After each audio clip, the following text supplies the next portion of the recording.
하나님 말씀 요한복음 11장 17절에서 37절까지의 말씀 교독하겠습니다. 요한복음 11장 17절에서 37절까지 말씀입니다. 오늘은 3월 2일 화요일 아침입니다. 3월 2일자 부문 요한복음 11장 17절에서 37절입니다. 신약성경 165쪽입니다. 교독합니다. 예수께서 와서 보시니 나사로가 무덤에 있은지 이미 나흘이라.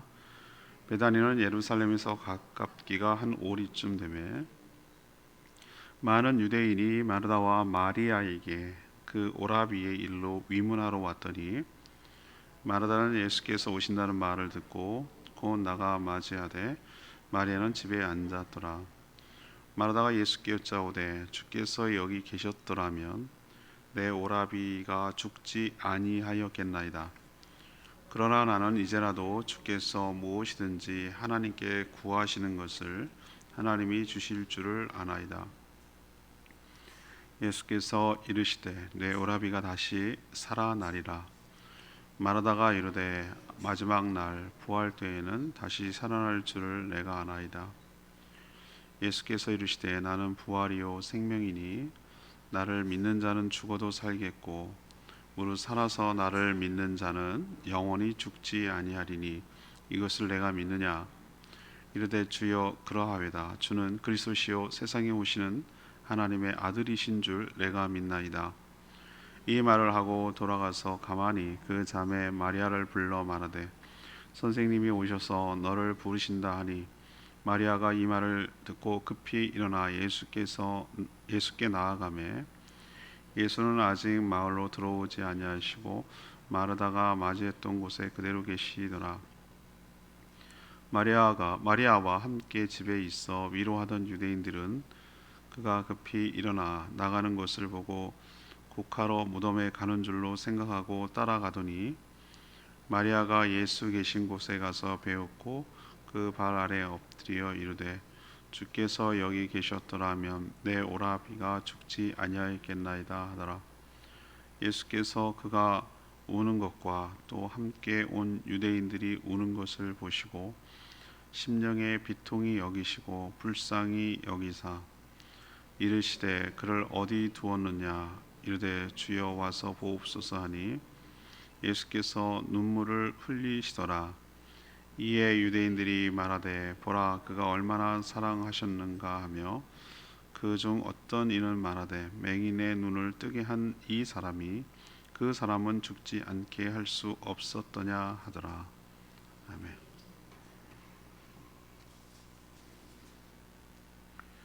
37절부터 내일 합니다. 예수님이 베다니에 오자 나사로는 이미 죽어서 무덤에 있으니 나흘이 지났습니다. 마르다는 예수님이 계셨더라면 죽지 않았을 것이라고 보자마자 원망합니다. 예수님은 자신이 부활이며 생명이니 믿는 자는 살 것이라고 하셨는데 당장 그런 일이 일어나리라고는 생각하지 못합니다. 나중에 예수님을 뵌 마리아 역시 원망하고 사람들은 그저 울 뿐입니다. 예수님이 이 상황을 보시고 비통히 여기시며 우셨다는 표현을 나옵니다. 오늘 이 말씀을 통해서 예수님이 비통하게 여긴 이유가 무엇입니까? 이것이 오늘 질문입니다. 예수님이 비통하게 여기신 이유가 무엇입니까? 먼저 27절에 있는 말씀 때문입니다. 예수님이 부활이며 생명임을 믿지 못하기 때문에 그렇습니다. 예수님이 베다니에 도착했을 땐 나사로가 이미 죽어서 무덤에 있은 지 이미 나흘이 지났습니다.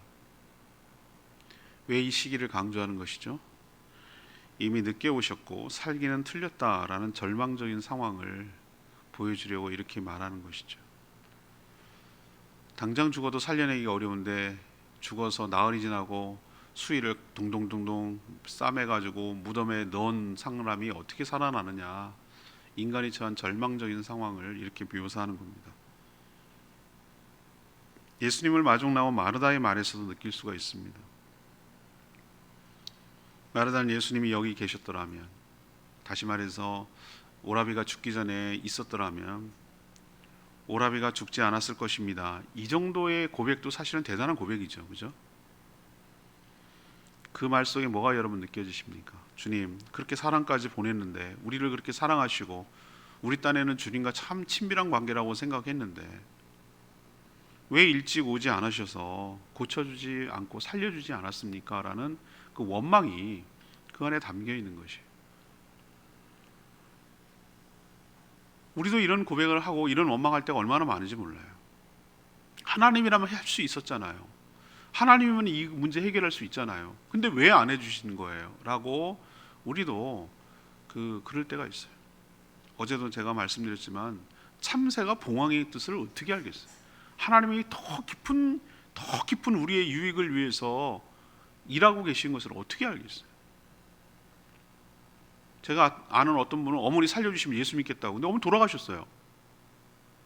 그래서 그렇다는 하나님 안 믿겠대요. 그럼 믿지 말라고 그랬어요. 하나님이 네 소원 들어주는 사람이냐 그랬어요. 당신 소원이나 들어주는 사람인 줄 아냐. 그런데 어머니가 더 살아계시는 것보다 더 데려가시는 것이 더 나을 수 있고, 이것을 통해서 하나님께서 뭔가 역사하실 것이 있기 때문에 그것을 받아들이는 게 그게 진짜 믿음이지, 내 소원 안 들어줬다고 그딴 하나님 필요 없다. 참 쉽게 말하고 참 막말하는 거예요.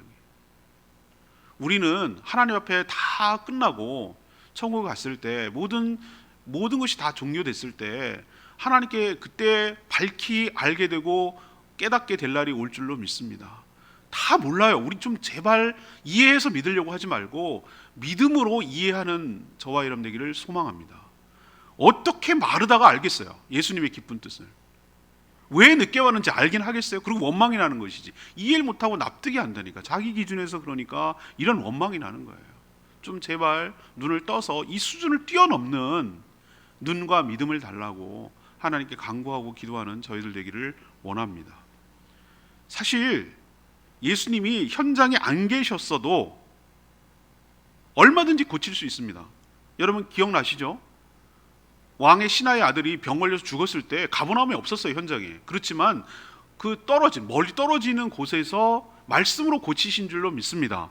가는 길에, 그 왕의 신하가 가는 길에 종을 통해서 아들이 열이 떨어지고 나았다는 걸 알았거든요. 예수님이 현장에 있든 없든 그거는 고치는데 전혀 문제가 없어요.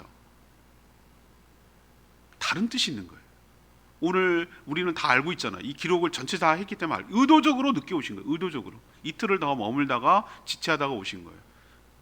죽었다는 걸 가기도 전에, 현장에 베다니에 도착하기도 전에 제자들에게 뭐라 그러냐면, 못 믿으니까, 잔다 그러니까 못 믿으니까 죽었다라고 어저께 말씀하시는 거 봐서 알고 있었어요. 의도적이에요. 다 알고 계셨어요. 그 이유는 왜 그런가? 자신이 부활이며 생명임을 드러내는 의도라는 거예요. 생명임을, 부활이며 생명임을 드러내려는 그런 의도가 있었기 때문에 그래요. 예수님이 나사로가 다시 살아날 것이다 라고 말을 해도 마르다는 뭐라고 말합니까? 네, 그렇습니다. 부활을 안 믿는 게 아니에요. 마지막 날에, 그러니까 종말에 부활할 것이라고 고백했어요. 근데 이 말 속에 뭐가 달린 게 있습니까?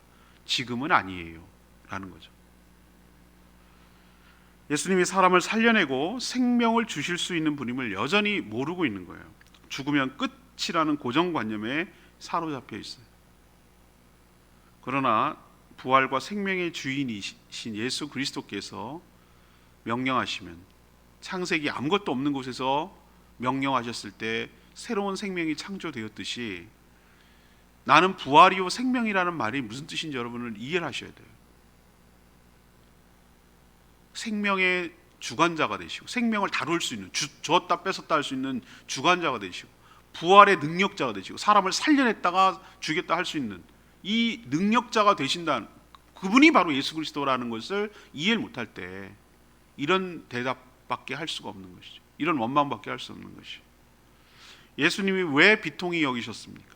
여전히 예수님이 부활이고 생명인 것을 믿지 못하는 이들, 그리고 여전히 지금도 이런 성경이 기록되어 있음에도 불구하고 예수님이 부활의 능력자고 생명의 주관자라는 사실을 온전히 믿지 못하고 죽음 앞에서 쩔쩔매고 두려워하고 공포스러워하는 많은 사람들 때문에 지금도 예수 그리스도께서 비통하게 여기신다는 것 기억하시고, 이 의심과 불신과 한계를 뛰어넘어 부활과 생명 되시는 예수 그리스도를 만나는, 그래서 살아나는 축복이 여러분 가운데 있게 되기를 원합니다.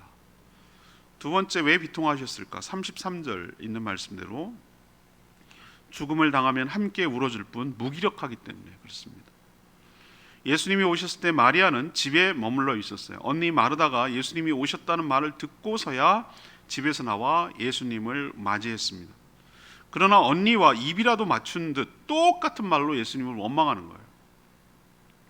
예수님이 여기 계셨더라면 우리 오빠 살았을 거예요. 안 죽었을 거예요. 참 삼남매가 의가 좋다는 생각이 들기도 해요. 그런데 여러분이 이해하셔야 될 게 있어요. 당시 사회 구조가 여성들이 혼자서 살아가기에 너무 어려운 구조예요. 지금도 마찬가지. 많이 개선됐다고 하는데도 불구하고 여전히 그래요. 아마 그 나사로 오라비는 그 마르다 마리아 남매에게 있어서는 오빠이기 전에 아버지 같은 존재였고 그 보호자 같은 역할을 해줬을 거예요. 근데 그가 사라진다, 보호막이 사라진다, 그러면 정말로 허벌판에 나는 것처럼 느껴졌기 때문에 물론 굉장히 친밀하기도 했겠지만 그런 여러 가지 의미가 포함되어 있는 거예요. 원망이 되죠. 자신들은 예수님과 특별한 관계라고 생각했는데, 어제 제가 말씀드렸죠. 그 예수님이 뭐라고 그랬습니까? 사랑하시는 자가 죽었습니다 라고 그들이 말할 정도로 했고, 예수님이 본래 그들을 사랑했다는 표현을 쓰고 있어요. 그러니까 얼마나 친밀한 관계인지 몰라요. 제가 얘기했잖아요. 어저께 봤을 때 예수님이 유대로 왔을 때 어디에 머무르셔야 된단 말이죠. 예루살렘 어디에? 근데 아마도 이 집에 머물지 않았을까? 3km니까 오리 정도 된다 그러니까 한 2에서 3km 정도 남짓된다. 그럼 걸어다니기 얼마든지 충분한 거리거든요. 예루살렘에.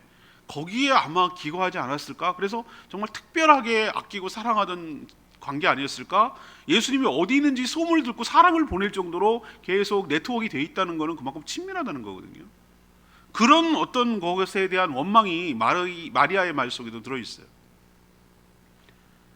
정말 힘들고 어려울 때 힘이 되지 못해서 서운한 거죠. 사람들은 마리아가 집에서 나가자 오라비의 죽음이 너무 슬퍼서 고카로 무덤에 가는 줄로 알았어요. 그래서 따라 나왔어요. 예수님의 대화를 듣던 유대인들, 마리아와 예수님이 한 주고받는 얘기를 들으니 얼마나 더 마음이 찢어져요. 아휴, 어떡하면 좋아, 뭐 이러면서 이렇게 했겠죠. 이런 비극적인 상황에 눈물을 흘렸어요. 예수님도 이 상황을 보시고 눈물을 흘리셨다고 표현하고 있어요. 예수님이 감정이 있으신 분인데 이때의 눈물은 슬픔의 눈물이 아니에요. 비통하고 불쌍해서 나오는 눈물이에요. 인간이 죄 때문에 죽어가며 죽음 앞에서 함께 울어줄 뿐 아무것도 해줄 수 없는 인간의 실존의 모습을 보고, 인간의 무기력함을 보고 그 모습에 비통한 것이죠. 인간의 가장 큰 비극은 무엇입니까? 죽음이에요. 죽음 앞에서 니마 그 강을 건너지 마고 이런 영화도 있었는데, 이거 앞에서 아무도 무기력해요. 어떻게 해볼 수가 없어요. 아무리 사랑하고 아무리 뭘 하려고 해도 죽음 앞에서 내가 해줄 수 있는 게 아무도 없어요. 내 스스로도 못하는데 어떻게 아무리 사랑한들 어떻게 해줄 수가 있겠어요. 예수님은 이 비극적 상황을 끝내고 죄로 인한 결과로 인한 죽음을 극복하시려고 이 땅에 오셔서 그 십자가를 통해 죄 사함을 받게 하시고 대속의 죽음을 죽으시고 우리를 죄와 사망과 사단의 권세로부터 해방시켜 주셔서 인간이 아무것도 할 수 없는 이 무기력한 죽음을 극복하시고 죽음을 죽이시고 부활의 승리로 이끌어 주실 줄로 믿습니다. 예수님 왜 비통하신가? 죽음 앞에서 무기력하고 그저 울고만 있는 인간의 모습을 보고 비통히 여기며 울으셨다고 그랬어요. 세 번째, 37절에 있는 말씀, 예수님이 누구신지 몰라보고 믿지 않았기 때문에 비통히 여기셨어요. 예수님이 베다니 나사로의 집에 와서 마르다, 마리아 자매와 만나 나눈 대화를 듣고 눈물을 흘리시는 예수님의 모습을 보면서 유대인들은 정말로 예수님이 나사로를 얼마나 사랑했는지 알 수 있었노라고, 이렇게 그분의 동정과 이런 것을 그렇게 받아들였어요. 그러나 그 사람도 어쩔 수가 없지. 예수님도 죽었는데 아무리 대단해도 죽은 걸 어떻게 하란 말이야 라는 그런 말이 포함되어 있는 거예요. 또 어떤 유대인은 실제로 그렇게 말을 했어요. 예수님이 나면서부터 맹인이었던 자, 제가 설교 말씀도 했잖아요. 맹인이었던 자를 보기는 했지만 죽은 나사로는 어쩔 수가 없는 것이구나. 저 사람도 어쩔 수 없는구나, 그 사람은 못 살리는구나 라고 이제 한탄한 것이죠.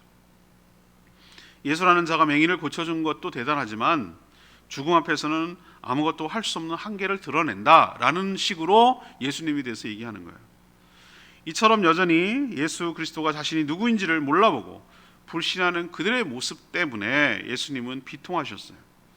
오랫동안 사람들은 반드시 사람은 죽는다, 죽으면 살려내지 못한다라는 생각에 사로잡혀 있는 거죠. 왜 죽음이 왔는지, 어떻게 죽음이 극복될 수 있는지에 대해서는 한 번도 생각해 보지 못한 거예요. 죽음을 이기려고 오신 예수님도 몰라보고 불신하는 그 모습을 보고 예수님은 탄식하고 안타까워서 비통한 마음을 가지셨던 것입니다. 오늘 레마의 말씀이 27절 말씀, 주여 그러하외다 주는 그리스도시요 세상에 오시는 하나님의 아들이신 줄 내가 믿나이다. 성경에 베드로의 고백만 멋진 것이 아닙니다.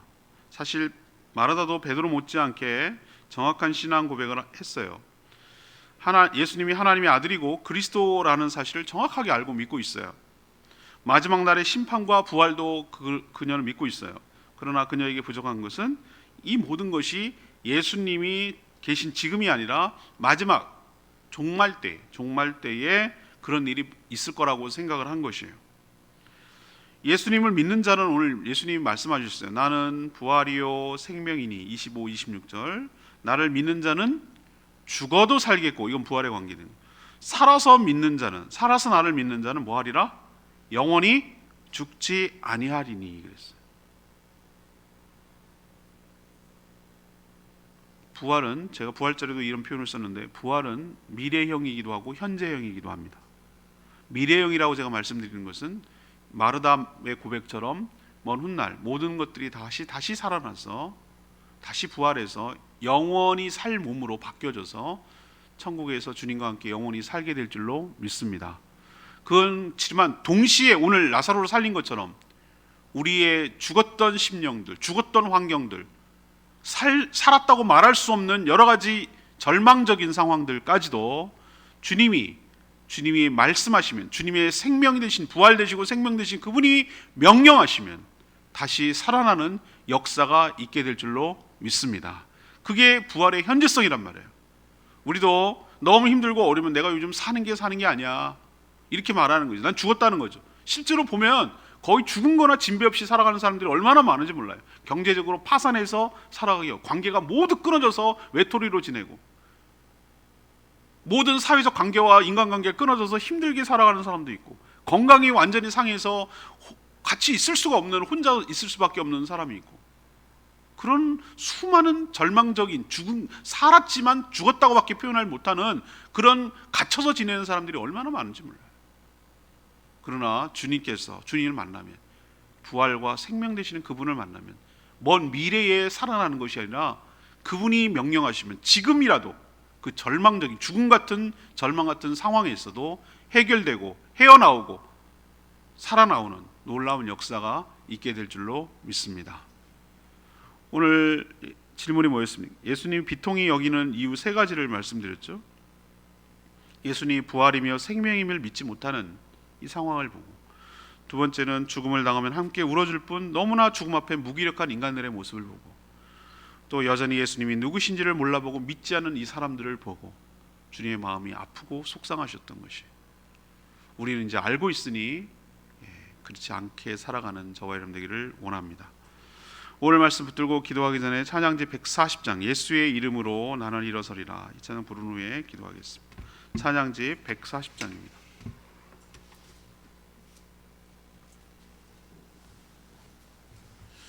예수의 이름으로 나는 일어서리라. 주님이 주시는 능력으로 일어서리라.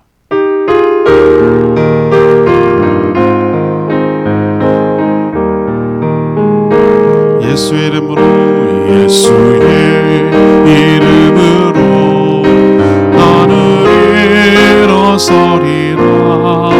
주가 주신 능력으로 나는 일어서리라.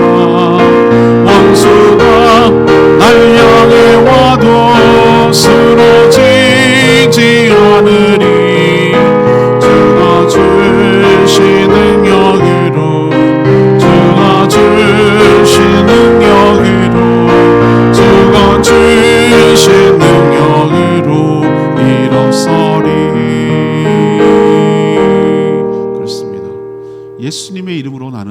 죽었던 자라도, 나사로처럼 죽어서 썩어 냄새가 나는 사람일지라도, 내가 생명은 유지하고 있으나 살아있다고 말할 수 없는 그 어떤 절망적인 상황일지라도 주님께서 일으켜주시고 주님께서 살려주시면 다시 살아나게 될 줄로 믿습니다.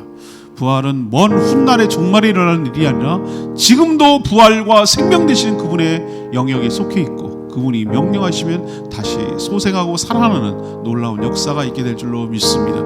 주님, 부활의 능력을 저희에게 주시옵소서. 생명의 주인 되시는 그분이 나에게 찾아오셔서 살아있는 것이 아닌 죽어있는 가운데 있는 저희들을 살려주시고 회복시켜달라고 주여 외치며 기도합니다. 주여 하나님,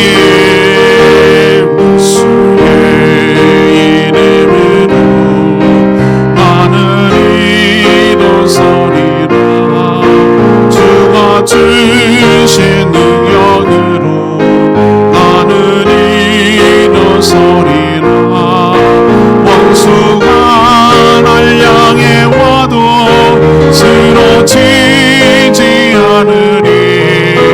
주가 주신 능력으로, 주가 주신 능력으로, 주가 주신 능력으로 일어서리.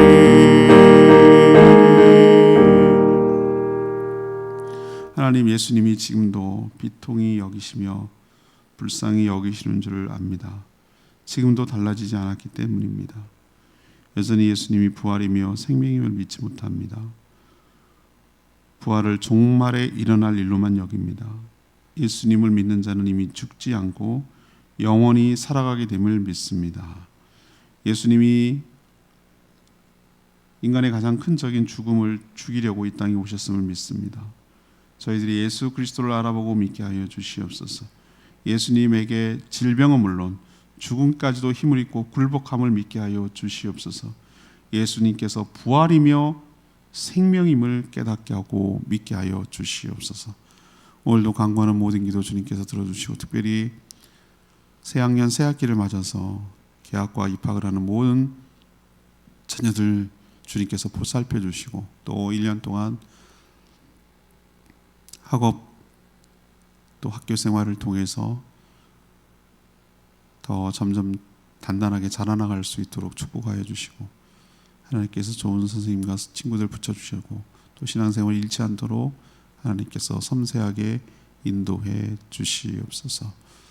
영육이 연약한 성도님들 강건하게 붙들어 주시고 온전히 회복하여 몸된 교회 함께 세워가도록 은혜를 베풀어 주시옵시고, 그 하는 모든 생업과 일터와 직장을 주님께서 축복하여 주시고 하나님께서 인도하여 주시옵소서. 주님께 모든 것 맡기옵고 예수 그리스도의 이름으로 축복하며 기도합니다. 아멘. 오늘 하루도 주님의 은혜 가운데 살기를 축복합니다. 충분히 기도하고 하루 시작하겠습니다.